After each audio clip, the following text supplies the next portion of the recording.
Hello again, and welcome back to Kids Bible Stories. This is Noah Part 7 and is called Sending Forth the Dove. This comes from Genesis chapter 8, verses 6 through 12.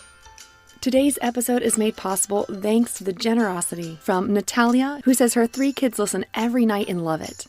Maria P., Amy, Mariah, and Lane, who say they enjoy listening to the podcast in the car or at breakfast or anytime. Thanks to Britt, Yang, thank you Makita, Jennifer, Emmeline, Kate, Hannah, thank you to TR, Sky, thank you Jianan, Dawn, Cami, Melanie, and Jesu Joba. We asked for help and you all showed up. It felt like God wrapping his arms around us. There are many we need to thank, and we will continue to do so on the episodes. Please know that your generosity truly impacts this, so thank you. Now, on to today's episode.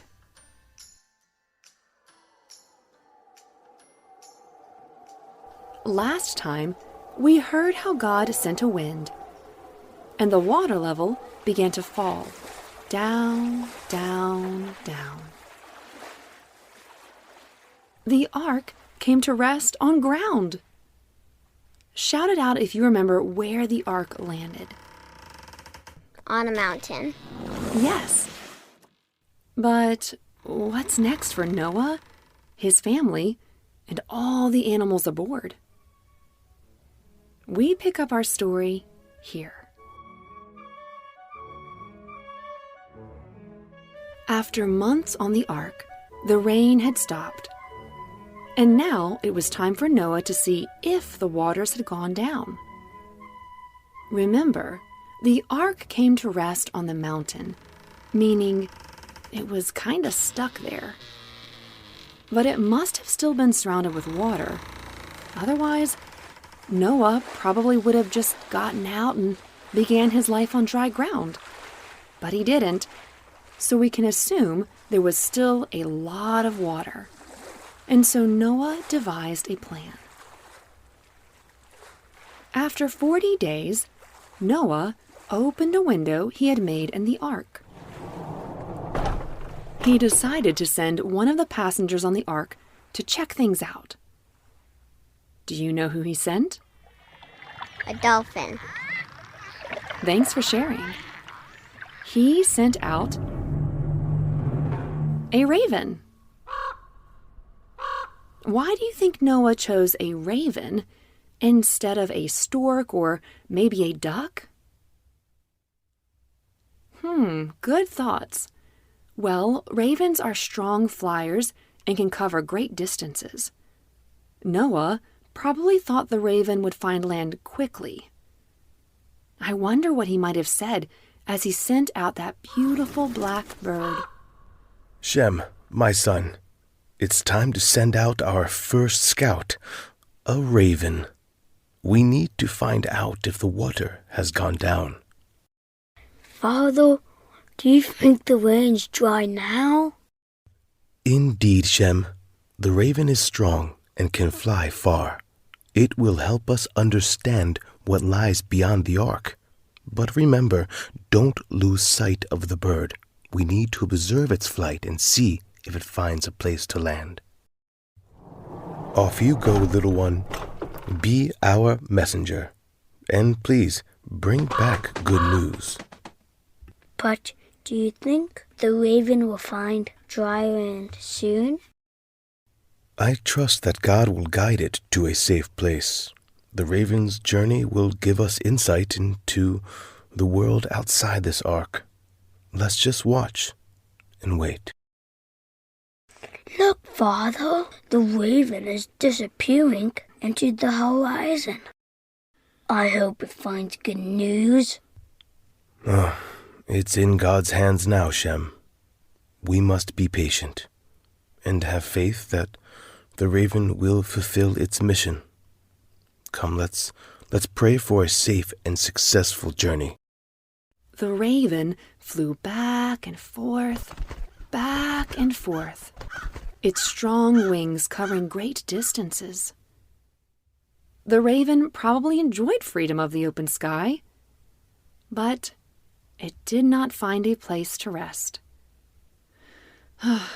There were no signs of dry land.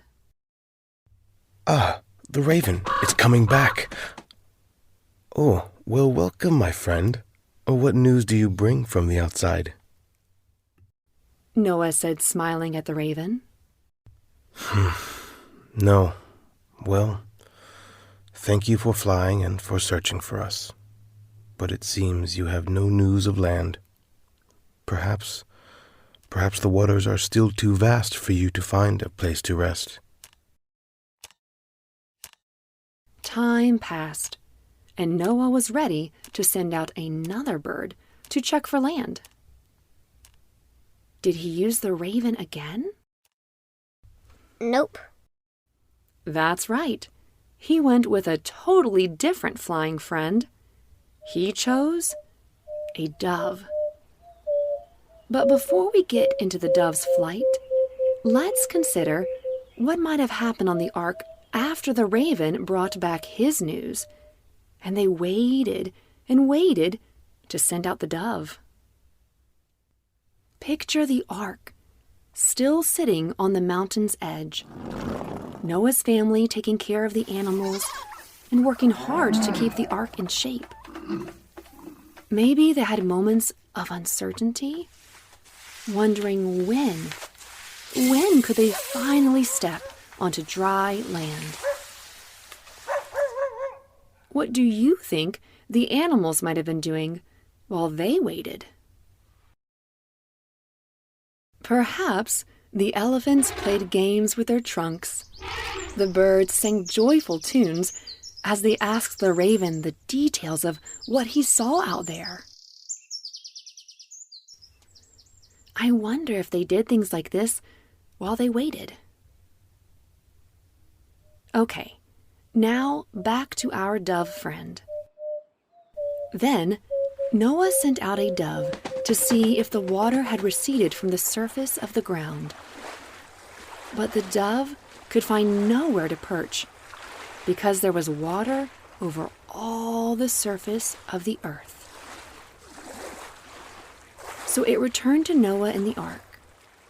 He reached out his hand, catching the dove and bringing it back to the ark. Boys, come quickly. The dove has returned. Let's see if it's brought us anything. Ah, there you are, little one. What did you find? Is there any sign of dry land? Father, it's back, but there's nothing in its beak. Does that mean there's still nowhere for it to land? Yes, it seems that way, Japheth. The waters must still cover the land. The dove could not find a suitable place to rest and bring back evidence of dry ground. What does this mean, Father? Will we ever find a place to settle? God's plan is unfolding, my sons. We must be patient now and trust in His timing. I wonder how they felt as they realized there was still so much water. But Noah didn't give up. He waited 7 more days and again sent out the dove from the ark. When the dove returned to him in the evening... Sons, come quickly. The dove has returned, and this time it brings us something. Let's see what it is. The white dove gently glided to the ark. Look, an olive leaf. This is a sign of life and renewal. God is showing us that the waters are receding, and the earth, it's beginning to recover. Practically jumping up and down, Shem exclaimed, Father, this is amazing. The olive leaf means there's dry land out there. You can finally leave the ark. Yes, Shem, it's a clear sign from God. He has remembered us, and the earth is ready for a new beginning. This olive leaf, this is a symbol of hope and God's faithfulness. Another of Noah's sons asked, Father, can we start preparing to leave the ark? Yes, but first we'll give thanks to God. Let's express our gratitude for his guidance and faithfulness, and then we'll start preparing to leave. God has been with us through this flood, and he will continue to lead us as we step onto dry land again. Noah waited a week. How many days are in a week, listeners? 7. Yep. After another 7 days, Noah again stood on the deck of the ark and released the dove. Off it flew into the horizon. A mixture of excitement and uncertainty etched across Noah's weathered face as he watched it disappear. This was the 3rd time he'd sent out the dove. As he waited, the Bible doesn't tell us what exactly he did, but I can imagine he had a quiet conversation with himself. Come on, little dove. Please return with good news. We've been on this ark for so long. It's time to step on dry land. Clouds float by. Time passes. But still, no sign of the dove. What is taking so long? The first time it came back with nothing. The second time it brought an olive leaf, a sign of hope. But now, it's been gone for a while. Where are you, my little messenger? I imagine Noah pacing back and forth, scanning the sky. Lord, I've followed your commands faithfully, and we've waited patiently. We've endured the rain, and now the dove is gone. Is this a sign? What do I make of this? He looked out over the waters, deep in thought. It's a strange feeling, hoping for the dove to return, but also yearning for it to be gone. If it comes back, it means the waters haven't fully left, but if it doesn't return, it means the journey to dry land is finally beginning. Remember, when we first started our Noah episodes, we heard the Bible say Noah walked faithfully with God. Do you think he is still trying to do that? Yes. I think so too. Gazing at the horizon, Noah might have clasped his hands in prayer. Lord, I trust your plan, even when I do not fully understand it. We've waited through the rain, through the days on the ark, and now through the flights of these birds. I'm ready to step onto dry land. Please, guide us, protect us, and may your will be done. As Noah finished speaking, a gentle breeze rustled through his hair. Perhaps this is the moment we've been waiting for. It's time to gather my family and the animals. We're about to embark on a new chapter in God's plan. The Bible tells us that the dove did not return to the ark.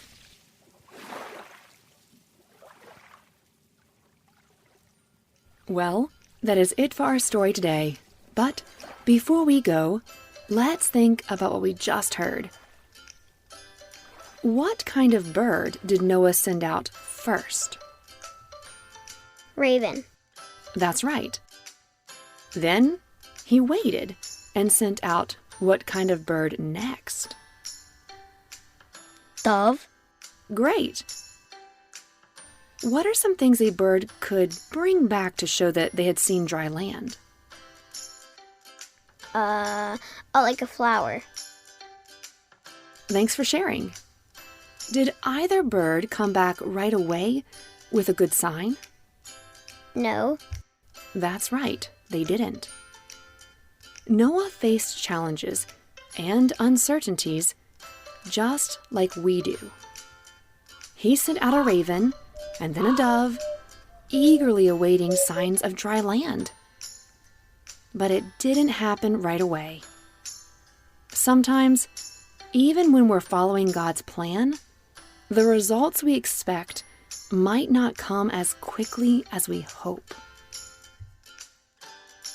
Have you ever found yourself doing the right thing, following God's plan, and yet not getting the result you think you deserve?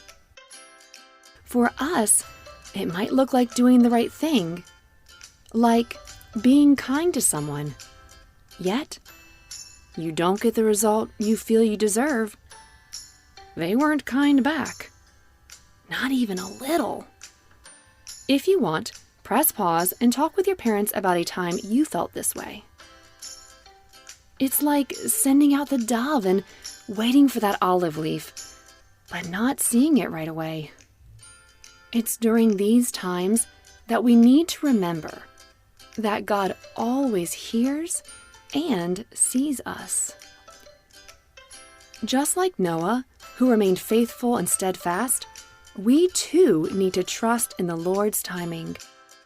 It took years for Noah to build the ark, months of rain, and then being beached on a mountaintop, and then trying the raven first, and 3 more times with the dove before God signaled it was time to leave the ark.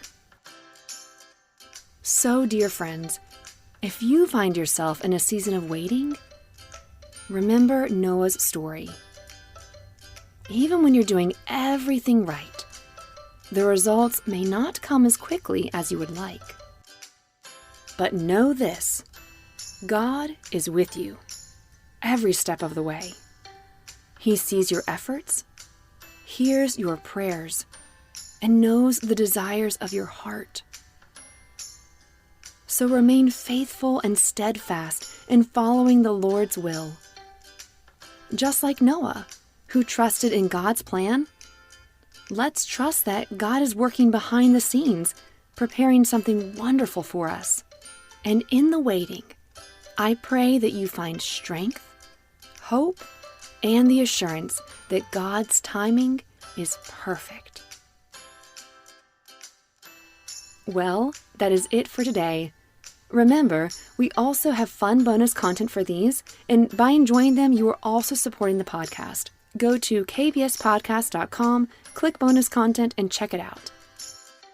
Listeners, I wonder what's going to happen once everyone is off the ark. Well, while we wait for the next episode, let's hear from some of you, our amazing listeners, and why you like to listen to kids' Bible stories. Take it away. Hello, my name is Matisse, and I'm going to be telling you the reasons why I like to listen to the Bible Stories podcast. 1, it's the Bible and the Bible is awesome. 2, the funny sound effects, such as and oh no, not again. Number 3, it's relaxing and it helps put me to sleep at night. Hi, my name is Hazel Hernandez, and I'm 5 years old, and I like listening to this podcast because it makes me happy. My name is Zion, and I like the Bible story because I like when Jesus was a baby. Hello, I'm Alexander. I live in England, and I just love kids' Bible stories, and it's just been a part of my life for ages, and I literally have listened to it since literally season 1, and I love it so much. It helps me go to sleep at night. It helps me learn about God and Jesus, and it just really helps me with my life. And when I have a problem, I like listening to your kind voices. And so thank you, Kids Bible Stories, for just doing this for such a long time. Thank you for sending these in. We read every email, save every voice of encouragement because they mean a lot to us. We don't get to meet you in person, but by hearing from you, we get to connect with you, and your words encourage Joshua and I so much. Thank you, listeners. And, as always, bye for now.